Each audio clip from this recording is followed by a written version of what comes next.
আরে দাদা তুমি জানো না শহরে নতুন ব্রাজিলিয়ান আসছে। মোহনবাগানে এবার সাম্বা ঝলক। নেইমারের বিরুদ্ধে খেলা রবসন রবিনো যোগ দিচ্ছেন সবুজ বেরুন ব্রিগেডে। মায়েরা এবং বোনেরা, মহিলা মহল নিয়ে আবার এসে গেছি তোমাদের বেলাদি। জল্পনা ছিলই এবং সেই মতোই শনিবার ঘোষণা করে দেয়া হলো মোহনবাগানের ষষ্ঠ বিদেশির নাম।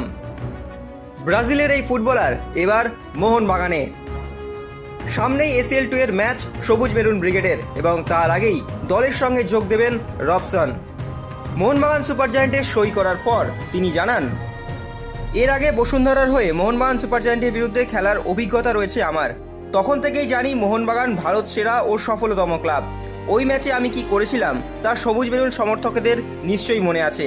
এবার সেই সবুজ বেরুন জার্সি পরেই সেই রকম সাফল্য পাবো আশা করছি, অপেক্ষা করুন। গত বছর মোহনবাগান শিল্ড ও কাপ দুটোই চ্যাম্পিয়ন হয়েছে।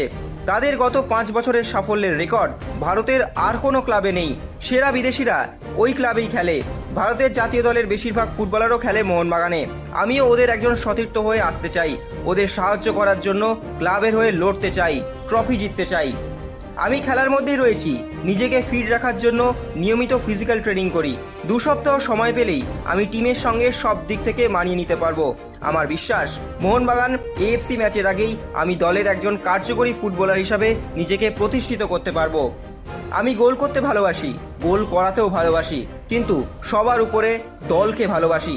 তাই আমার ব্যক্তিগত লক্ষ্য যদি জানতে চান তাহলে অবশ্যই বলবো দলের সাফল্য। দলের সাফল্য দেয়াই আমার একমাত্র লক্ষ্য।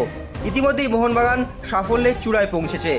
এর থেকেও বেশি যদি ক্লাবকে কিছু সম্মান পাইয়ে দিতে পারি সেটাই আমার মূল লক্ষ্য হবে। নেইমার দা সিলভার বিরুদ্ধে খেলাটা আমার কাছে সবচেয়ে সম্মানের ও গৌরবেরও। ওর সঙ্গে মাঠের বাইরে আমার সেরকম সম্পর্ক নেই। মাঠে আমরা প্রতিপক্ষ দলে ছিলাম। গত ফেব্রুয়ারি মাসে একটি ম্যাচ খেলি। ওই দিনটা আমার কাছে স্মরণীয় একটি দিন হয়ে থাকবে। আমি ব্রাজিলের জাতীয় দলের এই ফুটবলের বিরুদ্ধে খেলতে নেমেছিলাম। সব মিলিয়ে মোহনবাগানে এবার সাম্বা ঝলক। Extra time.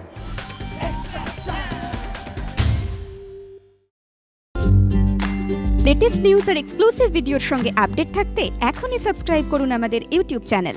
বেল আইকনে ক্লিক করতে ভুলবেন না যেন।